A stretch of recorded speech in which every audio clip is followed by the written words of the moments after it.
चला कार्यकर्त्यांनो, मेरिट ठरवणारं उदाहरण आहे. कशाचं? अंकगणित श्रेणी या प्रकरणातलं.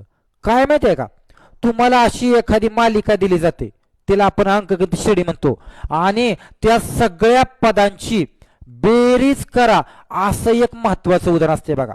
बऱ्याच प्रमाणात हे उदाहरण सोडवता येत नाही, तर त्यांच्यासाठी मी बेरीज करण्याचा जो प्रकार आहे तो घेऊन आलोय. याला बायांनो म्हणतात निम्मे डबल. मी याला नाव काय दिलंय? निम्मे डबलचा प्रकार. ऐका आता हा प्रकार काय सांगतोय की बेरीज करताना तर अशी एक मालिका दिली या, आणि अशी 12 पद घ्यायच्यात.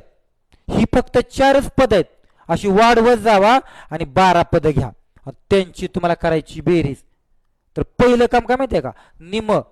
कुणाच्या निम? जेवढी पद आहेत त्यांच्या निम करा बर 6. 12च्या निम्मा 6 असा कंस टाकायचा.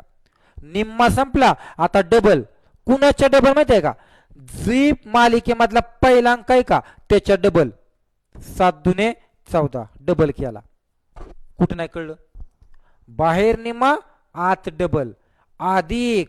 आता बघा बरं का, जरी त्यांनी 12 पद दिली तरी आपण 1 पद कमी करायचं.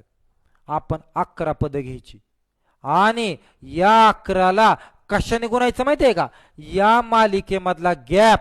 बघा बरं गॅप कितीचा आहे? 4चा. म्हणून त्याला 4ने गुणा. आलं उत्तर तुम्हाला.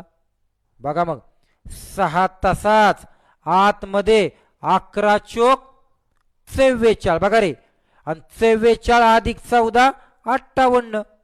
आणि जर तुम्ही यांचा गुणाकार केला तर तो गुणाकार येतोय 348. संपलं.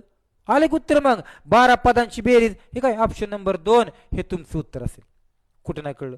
लय महत्वाचं उदाहरण आहे बरं काय. सेम अशा स्वरूपाचं पुढचं उदाहरण आहे.